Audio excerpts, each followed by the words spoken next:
சுபாஷினி கவினுடைய காதலி. அவங்க வந்து இந்த பாயிண்ட்ல வந்து அத ரொம்ப தெளிவா ஒத்துக்கிட்டு இருந்திருக்காங்க. நேத்து வரைக்கும் வந்து பல்வேறு பத்திரிகைகள்ல, பல ஊடகங்கள்ல வந்து ரொம்ப தவறான ஒரு கருத்த சொன்னாங்க. இல்ல அவங்க அக்செப்ட் பண்ணிக்கலன்ட்டு. இப்ப அவங்க வந்து ஒரு 2, 3 நிமிஷத்துக்கிட்ட ஒரு வீடியோவே வெளியிட்டிருக்காங்க. அதுல என்ன சொல்லியிருக்காங்க சார்? அதுலருந்து தொடங்கலாம்.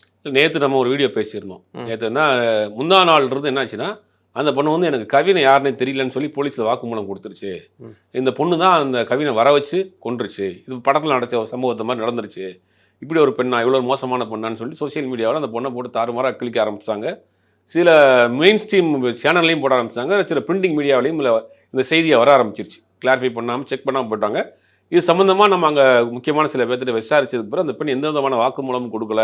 அப்படிங்கிற சில விஷயங்கள கேதர் பண்ணிட்டு, நம்ம நேத்து ஒரு வீடியோ பேசியிருந்தோம். அந்த வீடியோ இதுலயே இருக்கும்னு நெனைக்கிறேன் கீழயும். நம்மளுடைய ஆகாயம் ஆமா, சேனல்ல ஆகாயம்லயே இருக்கும். பேசியிருந்தோம். அதுல என்ன பேசியிருந்தோம்னா, இந்த பொண்ணு வந்து வாக்குமூலம் குடுக்கல. இந்த பொண்ணு மனம் திறந்து பேசினா தான் இந்த பிரச்சனைக்கு முற்றுப்புள்ளி வைக்கும்னு நம்ம பேசியிருந்தோம். இன்னைக்கு அந்த பெண் வந்து ஒரு வீடியோ போட்டிருக்காங்க. சுபாஷினி என்ன நடந்தது? கவினுக்கும் அந்த பொண்ணுக்கும் என்ன ரிலேஷன்ஷிப்பு? அன்னைக்கு என்ன சம்பவம் நடந்த அன்னைக்கு என்ன நடந்துச்சு? அப்படிங்கிறத ஒரு 2, 3 நிமிஷத்துல ஒரு வீடியோவா போட்டிருக்காங்க.